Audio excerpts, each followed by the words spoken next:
Hello, this is Linda of Christ is King Forever. I just wanted to do a quick video because I have a longer 15-minute video coming out of a short story. But first, I wanted to address something.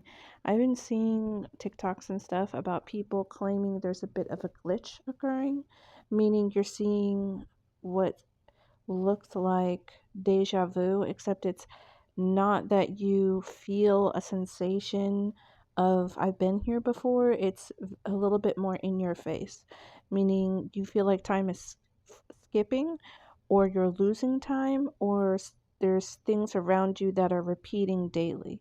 Like today, I had to fix an article of clothing over and over and over again. I had to redrape it correctly over the back of a chair. And these things seem really, really small, or something that you've moved in a certain place is back in its place and you keep moving it back to somewhere else until finally you're like, wait, I've done this like 5 times and it's back to its place and nobody else is here. And you're starting to realize there's a glitch occurring. Seeing somebody walk into a building and then watching them in the building, you look down for a moment, look up, and that person's walking back in the building again. And you look down, you look up, and you see the person walking into the building again. And you're realizing they're doing this like it's the first time. They're actually going around the car, getting their thing. And it's like you're watching a replay over and over and over again until your mind actually goes, hey, hey, hey, that happened several times. And she's acting the same way, doing the same gestures she did the first time. That's not her coming back out to get her purse over and over and over and over. You didn't lose time that hard. The reason why this is happening, I believe, this is my opinion, but um, anytime this has been happening to me of late, it's the Holy Spirit speaks up and says, He's getting your attention. He's getting your attention. He's getting your attention. And what he's trying to tell us is, slowly but surely, first it's politics. It's all the little idols we have in our life. But what people don't realize is you live among a small group of people, I'm hoping, that are actually mentally ill. And they have no grip over their reality.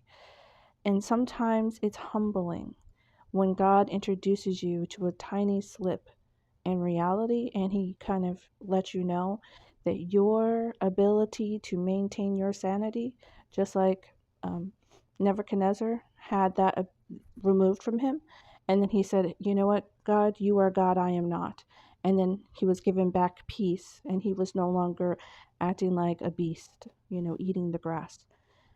What God did to Nebuchadnezzar is he said, you know what's an idol in your life outside of you saying God, you are God in your heart, is when we feel like we have some type of control over our ability to reason and our own sanity. Well, I'm not crazy like that guy over there. He's crazy. He doesn't know what day it is.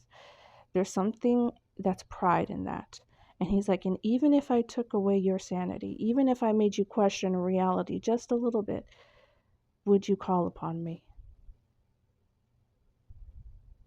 So if you have these type of experiences occurring, don't claim you are God in your own heart by saying, oh no, my grip on my own ability to reason, I've always had a grip on that. I've always had a tight stronghold on my ability to remain sane.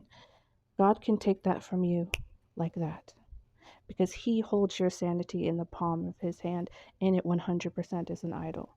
So even when the world starts to go mad, but first you go mad, you have to call upon him. Because once we get a grip on who he is, this reality will start to rotate around him and become more real, more solid, and more sane as a whole. We have to become less crazy together.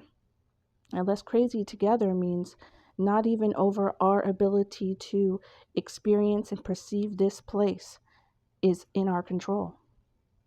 And that's the grip and stronghold we got to release. That he gets to define reality. He gets to redefine our sanity and our ability to reason. He has a firm grip on that, and we have no hold on it. It's totally his. So this is part of, I believe, in my opinion, the entrance of Jesus into not just your heart, because you know what that happens in your heart. It's like lust has to go, all kinds of things that you desire have to go. But what about your mind? What about when you feel like that stronghold and grip that you had over all your ability to perceive correctly in unison with your neighbor? When that goes, do you call upon deeper parts of yourself? Or is that an idol? Call upon God. Let this reality slip away.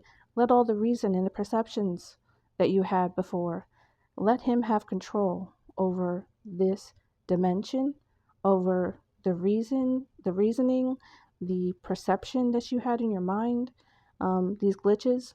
Just write it off and say, God, take over this. Whatever's happening over there, take over this thing that I've had to put right back in its place over and over again. You caught my attention, and guess what? If I'm losing my grip on reality, it was never mine to grip. It's only yours. God, to you be the glory. To you be the glory. So if you feel that happening, just hold on to Him. That's my point here. And it might be a sign that He's actually returning. If we're experiencing this together as Holy Spirit inspired people, odds are He's definitely returning.